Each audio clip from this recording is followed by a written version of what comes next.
everyone, how's it going? I thought I'd show you guys my dog to start off. This is Olivia, and she's my baby. Alright? Say hi. Livy. We call her Livy. I call her Pretty Girl. And kisses. Yuck. Yuck. So, she'll be in the video. Let me show you what I got for you guys. This video... hey everyone, by the way. So this video is my response to mphsVinylJim and the Misses, who are just, great people. And I wanted to thank you guys for the gift that you sent me. It's really nice stuff. And I'm really overwhelmed by one of them in particular. So let me start and show you guys, everyone else, what mphsVinylJim and the Misses sent me. Mr. and the Misses sent me a little card we got here. TJ, our friend, you're such a cool cat. Keep grooving, man. We sent a real special Memphis calling card and a romantic piece for you. Enjoy. Jim and the Misses. Can't thank you guys enough. Now first, let me show you the romantic calling card that was sent to me. I'm sorry, the romantic one. This is Moonlight Becomes You, Paul Weston and his Music from Hollywood, which is a really great looking sleeve. It's what you're listening to right now, actually. It's great stuff.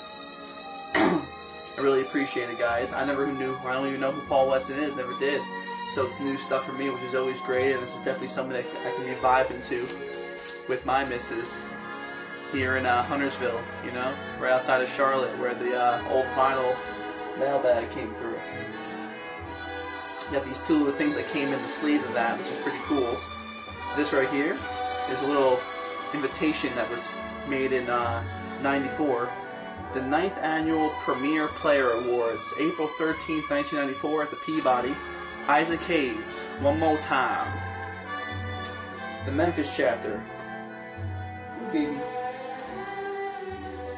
Cash bar at 7 o'clock, award ceremony at 8 o'clock. Black tie optional. Governor's Award to Isaac Hayes.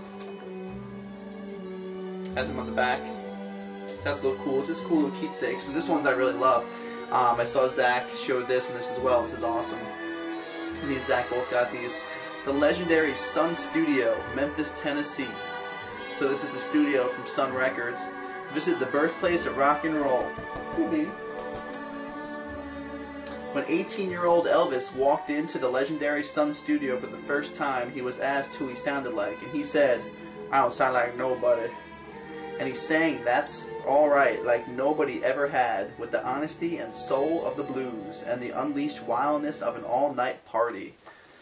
It's really cool. They say the tour gives you goosebumps. Stand in the very same spot that Elvis first recorded. Your tour guide will tell you the inside stories of B.B. King, the Howlin' Wolf, and Ike Turner before Elvis, then Johnny Cash, Carl Perkins, Jerry Lewis, and Roy Orbison, who were all drawn to the new Sun sound.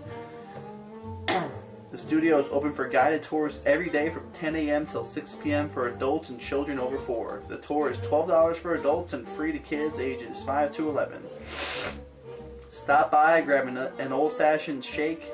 You can even record a song and feel the same music that Elvis and Johnny did over 50 years ago.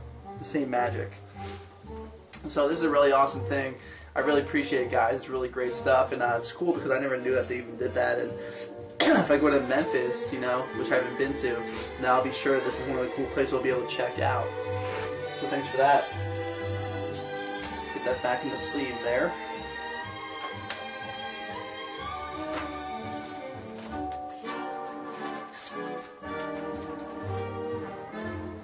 Now, the moment we've all been waiting for.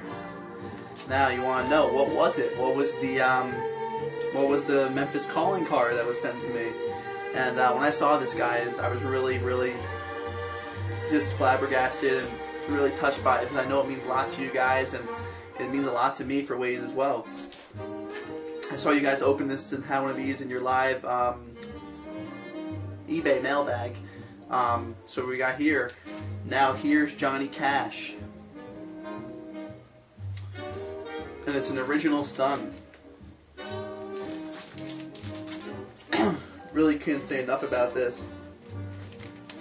Well, I'll give you one thing. For starters, I opened this up and I was just like, man, when I took this out, I was like, this record, this is like a 5,000 gram vinyl, because man, like this is a heavy vinyl.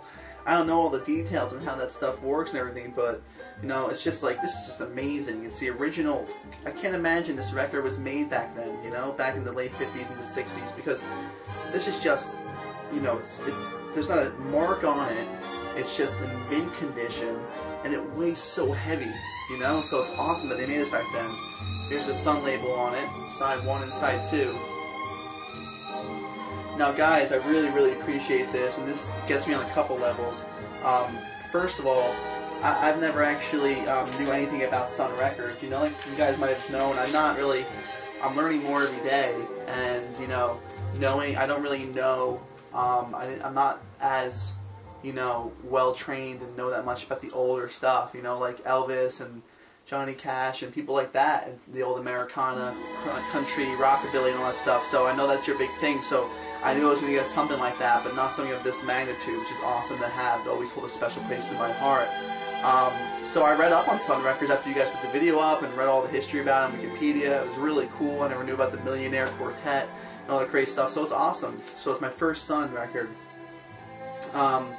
On top of that, as well, it's my first Johnny Cash vinyl that I own. Mary has a couple. I think she picked up I Walk the Line, actually, from the record store for not too much. So that was pretty cool. But now I'm more excited to listen to it. I never did, actually, because I woke up this morning and I was sort of like half asleep, half awake, and I was like, oh, let's try this. So I popped it on this and laid in bed and listened to both sides, and I enjoyed it. And then I listened to it even more later on, and I enjoyed it a lot as well. And it's just really awesome. So now it's really opening my eyes to older country and maybe even some bluegrass and just things that aren't always have been the things I listen to the most. It's I'm thinking that Johnny Cash would be a really good way and a really good first start to just changing some things for me in musical tastes. It's very interesting. I have a hard time putting my finger on why it is that some people don't always like certain country, but then there's people, but they still love Johnny Cash. You know, it's almost like, you know, he has simple guitar notes and he doesn't really go crazy, and I think there's just something about it that just makes it so everyone can enjoy it. Just so you guys know, it's one of my favorites on here. I really enjoyed Down the Street to 301. Down the Street to 301 is one I really liked. Alone to Me was great. I really like that one too. I know Cry Cry Cry was one of his bigger singles. I didn't know about it. As you can see, I get a little bit itchy and allergy-like from the dog, but I love her too much. Also, I noticed how in, which one was it? In Port of Lonely Hearts on side 1, I was really impressed in the fact that it's almost like it doesn't, the way the vocals go, he does it, he sings a line, and then it starts a second line in the background that's him again, and it seems like it's very ahead of its time with overdubbing vocals from the same gentleman over back and forth when they're going over each other. I didn't know that they were doing that back then. It's really cool, so that was original. But yeah, I like this record a lot. Side 1 is a particular one I like a little bit more than side 2. I think side 1 has a lot of great things to offer for my taste, so I really want to thank you guys for this. This is awesome. Really great stuff. I appreciate it so much, and you know, it's going to be a really great keepsake of mine. It's my first vinyl mailbag, and I couldn't want anyone else more than you guys to be the first, and I put keep a little note in there as a remembrance. It'll never ever die. Just to show you guys something that stirred up in me. Well, first of all, because of you getting me into Johnny Cash for the first time and really appreciating it and sitting down and listening to it, I have this double LP of the Mac Wiseman story. Let me know if you know Mac Wiseman. It seems like a lot of people know him if they know country and bluegrass, and I think it's cool because this is a double LP I got for really nothing. It's in perfect shape. It was in a shrink wrap, and it's straight bluegrass, and I started listening to it for the first time today after listening to the Johnny Cash, and you know, I got my ear into that mindset, which I liked. Also, this is really cool. I got this for a quarter a little bit back at a Goodwill outlet. This is Jesus Sound Explosion, recorded live at Expo 72.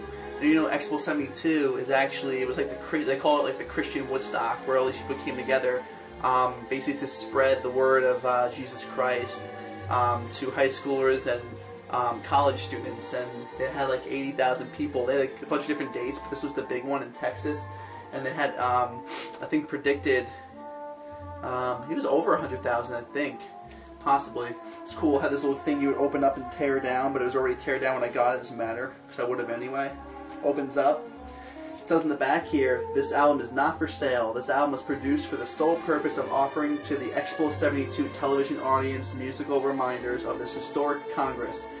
This album is sent to individuals who let the Ministry of Campus Crusade of Christ International know that they are interested in receiving this album. Material on this album was recorded live at Expo 72 in Dallas, Texas, June 12th through 17th, 1972. And the reason why I wanted to show you this is really cool is that, you know, Billy Graham, being that we are in Charlotte too, is on the front cover here with Johnny Cash, him holding his Bible, Johnny Cash with his finger up, and it's really cool to see them on the front. And it's really interesting, you know, that Johnny Cash actually mentioned that Billy Graham was one in the group of 5 of his closest friends. Now, as well as that, I want to let you guys know, on side 1 has Johnny Cash as the very first song. He does a song called I See Men as Trees Walking, which is basically that story in the book of Mark on the blind man who goes to Jesus and asks to be touched. You know, and the whole thing with he sees it as trees first, and then he touches them again, and becomes a sea man. And I actually just heard a sermon done on that story, which is very interesting. It's coming to mind now. Just, I guess, Lord just playing tricks on me right now. So yeah, if you guys want to hear it, just let me know. I would be more than pleased to, you know, post a video of this song. It's pretty cool. It's in great shape, and it's a live version from Johnny Cash. And I don't know if this is on a record or not. If it is, I see men as trees walking. Yeah. So I really want to thank you guys. Really great stuff, and I really hope that you guys can can tell how thankful I am for it and how much it means to me getting my musical taste opened up and just really feeling the VC love. So I really appreciate that. Just one last thing, if I have time, which I do, great. I'm doing this for Mary, and I thought, why not show you guys since you guys are the couple. Mary wanted me to actually show this in a video. She gave this to me and made this for me on for my birthday, and we took the picture only a week earlier for her birthday. So I hang that right above my bed, as you can see, which is pretty nice to have right above my bed, right? It's a video of a picture of us from her birthday, and she made it out of a vinyl, and I just thought, hey, why not? I'll share it with the Mr. and the Mrs. so they can see what the Mr. and the Mrs. look like over here in the old Charlotte, Huntersville area. So there you go. Hope you guys appreciate that. Oh, and one last thing I want to tell you, so I don't have to make a video of it, for Mr. and Mrs. I've been noticing you guys have your love for Stevie Wonder a lot lately, and I do too. It only started a couple years ago. I'm going to post a link down below in the info for you guys. There's a rapper named Stimuli, and he is one of my favorite rappers, smartest guy ever. Really sharp, really passionate. I don't know if he listens to much hip-hop at all, but I want this to be your first, and it would mean a lot to me, more than you know, if you guys can tell me you guys checked this out. He had a mixtape that actually got me in to Stevie Wonder in the first place.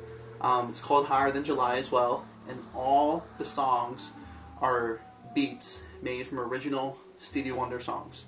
So I really think you guys would enjoy that and have fun with that. If you guys can look into, like, oh, what song is this? We don't know this song, you know? It's a really fun experience. There's lots of cool Stevie Wonder clips in the mix, and the guy just has a lot of really great things to say, and there's no profanity on it, which is something that I think is funny because he mentioned it, made a point of saying it.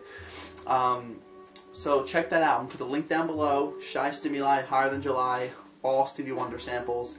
Really hope you guys can find that interesting and fun, and let me know what you think about it. In that case, with that said, take care, guys, and I appreciate it from my heart once more to all you guys, to both you guys. Thank you so much, and everyone else, thanks for watching, and I just hope you guys get your Mrs. and Mr. VinylJim bag sometime soon. Peace out.